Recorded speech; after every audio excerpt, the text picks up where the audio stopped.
Mark, Scott, congratulations. You guys have made it to the third and final round of this competition. Now we're asking you to go back to your home forges and recreate this iconic weapon from history. The Dussage. Oh. Yes. Good luck, bladesmiths. We'll see you in 4 days. Good luck, buddy. Good, man. Here we are, ready to kill it. I want to have this blade shaped and ready for heat treat. If I could heat treat on the end of day one, I'll be really good in line. Right now, I am gonna start trying to grind a little bit of taper in this blade and make sure that fuller sets in as deep as I can get it. Kind of thinned it out a little bit. I didn't want to grind too much before heat treat. That looks rad. I like that a lot. Once I got that thing rough to shape and got the bend in with my little whacking method, it was time to just heat treat it. All right, boys and girls.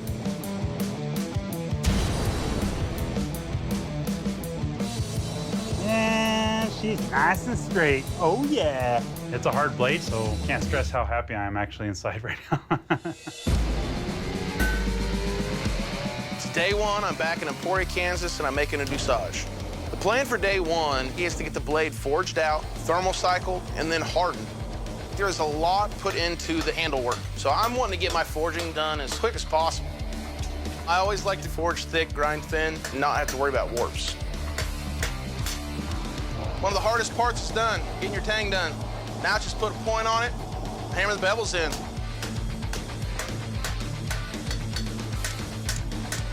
At this point, I got the blade forged out. I get it down into the oil. Oh yeah, baby, that's a good sign right there. No warps, nice and straight. It's a huge relief. It's like when you have to poop and then you finally get to go. It's just one of the best feelings ever. Beginning of day 3, I'm feeling spunky, ready to get going. Let's get to work. Today is gonna be making that clamshell guard. So I have chunks of lead that I use for casting. And so I'm gonna use that lead. I think it'll absorb that steel a little bit better. The first thing I do is make myself a die with rounded edges and a round nose. I'm just gonna smash into it. That's gonna turn out pretty nice. I was hitting it with a ball peen hammer and realized that I actually liked the hammer look into this lead block a lot better, so I just ran with it. Dude, that thing's fitting awesome. End of day 3, got a lot more done than I anticipated, so things are cruising along pretty good. Starting out on day 4, and the last part of the guard I have to make is the clamshell guard. So I just laid it out on a piece of sheet metal, cut it out, and just started working it from there. Once I get the lines put in the clamshell, I stick it in the forge, and I actually start curving it to the shape of my fist. Woo! Damn, that's hot. It's really important you get it snug enough to actually work properly and protect your fist, but also it's not so tight that it's just digging into your hand. Guard done. Final assembly, that's what I'm gonna be working on now. It is the end of day 4, and I'm feeling great, because I finished my sword, and it looks good. Beginning of day 4, all I gotta do is make sure this thing's sharp. Let's slice some fruit up, and let's see this thing work. This thing is razor sharp. The sword feels great for me, so I'm hoping it's the same for somebody who knows how to use one. It tastes good, too. All right, bladesmiths, welcome to the kill test. To find out what kind of lethal damage your weapon will do, I'll take your weapon, deliver some slashes and thrusts on this pig carcass. Scott, you're up first. You ready for this? Oh, yeah. Let's do this. I am super excited to see Doug chop up a pig with my blade. I run my mouth all the time like, I can do that, I can do that. So now is the time to see if I can really walk the walk, because I know I can talk the talk.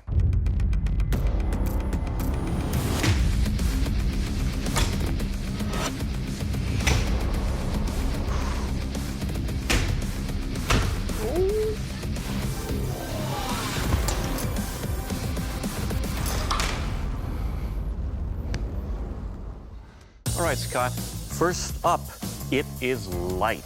The balance really allows for velocity and recovery with this blade. And most importantly, it will kill. Yeah. All right, Mark, your turn. So you ready? Heck yeah. Let's do this. I'm ready to see my sword destroy, cut, slice. I want to see the insides of that pig.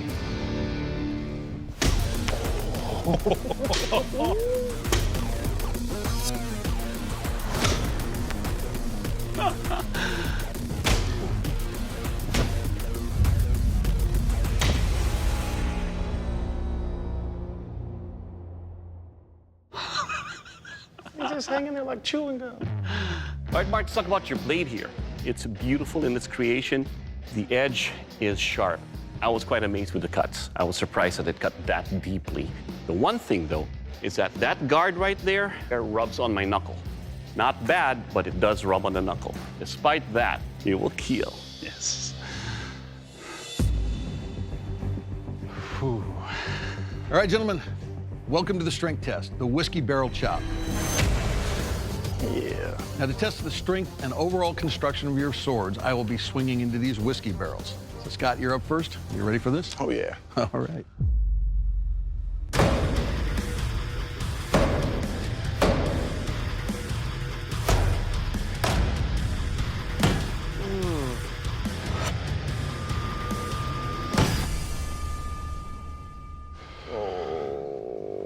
First off, Scott, this thing is still a razor blade on its entire length, except for right there. You did take a bit of a roll there and a very small chip, but beautiful craftsmanship, super light, fast blade, and very strong. Nicely done. Thank you. Mark, you're up next. You ready for this? Smash them. Okay.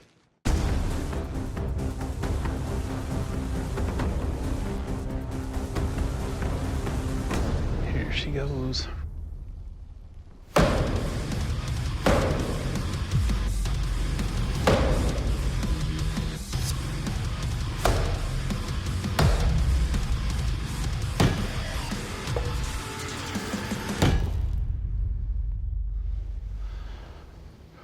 All right, Mark, got an edge all the way across this thing. Yes. You didn't lose a bit. The only issue I have with this weapon at all, as Doug said, my knuckle rides right there on the inside of the guard. It's not chewing my hand up, but there is contact right there where I don't necessarily want it. It's a beautiful weapon. It's strong. Nicely done. Thank you. All right, bladesmiths, this is the sharpness test, the 4-pillar slice. These pillars are wrapped in different materials: foam, leather, canvas, and silk. Scott, you're up first. Ready for this? Yo, yeah.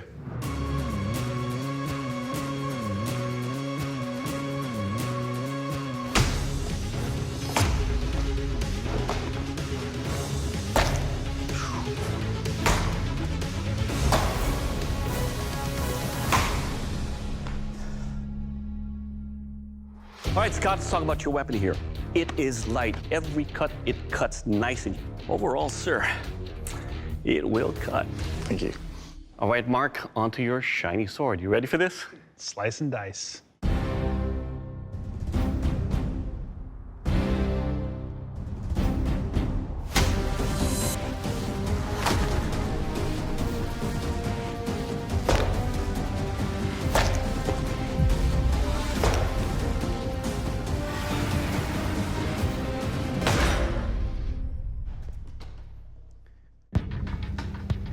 All right, Mark, let's talk about your blade here. That's a cutter right there. You can feel the weight and the power with your slashes with this. On the leather, it did cut. It's just because the thicker kind of blade that you have here, it cut all the way through. But overall, sir, it'll cut. Nice. Mark, Scott, both of you guys turned in incredibly competitive blades. However, the judges have completed their deliberation. They've made their final decision. Our new Forged in Fire champion is Scott. Congratulations. Mark, unfortunately, the judges have decided that your blade doesn't make the cut. Mark, when we have a competition with two blades that perform as amazingly as your two blades do, it comes down to judging the craftsmanship of the blade. Your blade rubbed our knuckles. For that small reason, we're letting you go. Understand? Mark, please surrender your blade. I'm bummed that I lost, but I'm very proud of myself and what I've accomplished. That was a fine piece, man. Going home, because my guard was rubbing the judge's knuckles just a slight bit, that little teeny tiny detail, you live and you learn. Mark is an amazing bladesmith. If it wasn't for Mark telling me I can do this, I got this, Good job, buddy. I'd be the one going home. I really hope I made my kids proud with this, and the world gets to see what Cool Beans Knives gets to do. Well, Scott, in one of our tightest competitions to date, you've become the Forged in Fire champion, and that's a title that comes with a check for $10,000. Good job. Thank you. Thank you. I won, baby, yes! This ranks up there with getting married, having children. Oh, yeah, I'm a Forged in Fire champion too, by the way. What's next for me? Get my 10 grand in one so I can roll around in it. You know, normal stuff, you know, what normal champions do.